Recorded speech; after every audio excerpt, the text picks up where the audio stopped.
When a laptop freezes loading a web page, it's an inconvenience, but where software commands physical reality, a millisecond delay is a catastrophic failure. To guarantee these machines never stall, engineers rely on a mathematical concept called determinism. This is the absolute guarantee that a system will execute a task within a strict worst-case time limit. No exceptions and no background processes getting in the way. To enforce this strict timing, high-stakes hardware abandons standard consumer software entirely. Instead, it runs on real-time operating systems, or RTOS, a highly specialized class of software built specifically to maintain deterministic control over physical machinery. This hidden software layer coordinates the execution schedules for fly-by-wire aerospace controls, automated transit networks, and high-frequency medical devices. As the visualization details, this represents a $7 billion market today that is projected to reach $13.6 billion by 2032. Beyond the consumer-facing apps and desktop interfaces, this industry operates as an invisible layer of digital enforcement between human intent and machine action. In 1997, NASA landed the Pathfinder mission on Mars.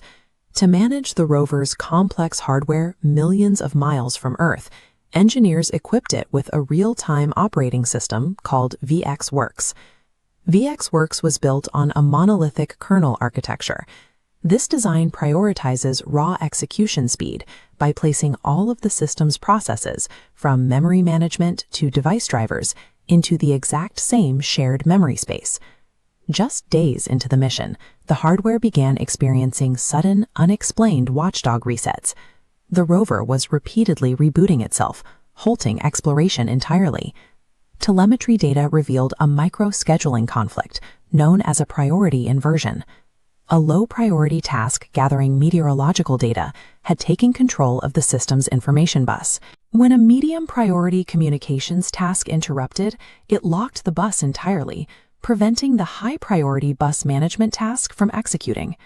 Because the critical management task was blocked and missed its strict execution deadline, the system assumed a fatal hardware error had occurred and triggered an automatic fail-safe restart to protect the rover. To fix it, engineers applied the priority inheritance protocol. The protocol uses a mathematical bounding formula.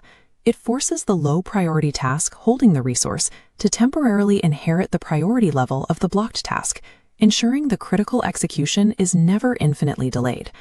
Working through the night at JPL, the team uploaded a live C interpreter patch across space, rewriting the rover's task scheduling on the fly.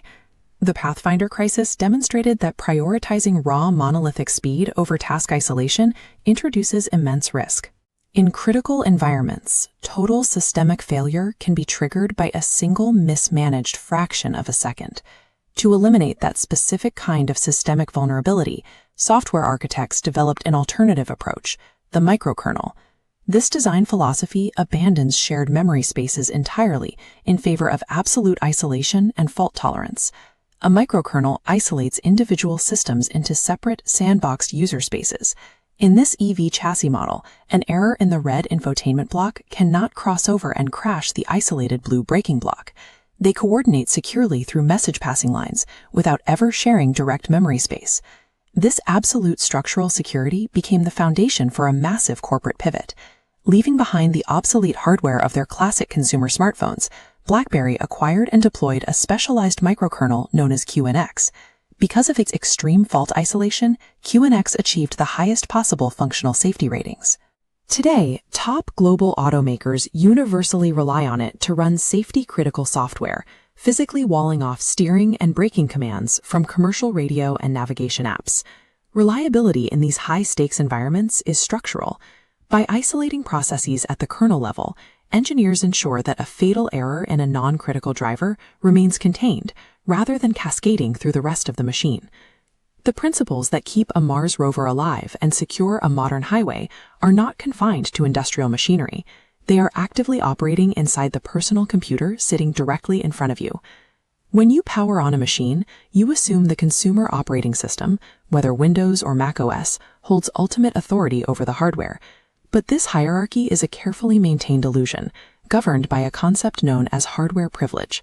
Buried deeply within modern Intel processors is an entirely independent subprocessor called the Management Engine. As we move down into the microscopic trenches of the raw silicon, this hidden environment operates continuously, completely beyond the detection of the user. Inside that processor runs MINIX 3, a highly resilient academic microkernel. It is equipped with its own independent memory access and its own dedicated networking stack. It operates at an absolute hardware privilege level known as ring -3. As these clinical depth markers show, the user interacts at ring 3 and the main kernel at ring 0. MINIX sits far below them both, immune to traditional security audits and impossible for the machine's owner to disable. Operating at ring -3, the management engine possesses total administrative control over the hardware, independent of the user's choices or the host operating system's security policies. From the remote debugging of a rover on the Martian surface to the isolated braking software in an autonomous vehicle, we trust our lives to the deterministic math of real-time software. And that exact same isolated architecture is quietly managing the microchips on our desks. The most robust, highly privileged software architectures ever constructed share one defining characteristic. By design, they bypass human awareness entirely. True hardware sovereignty does not exist for the average user.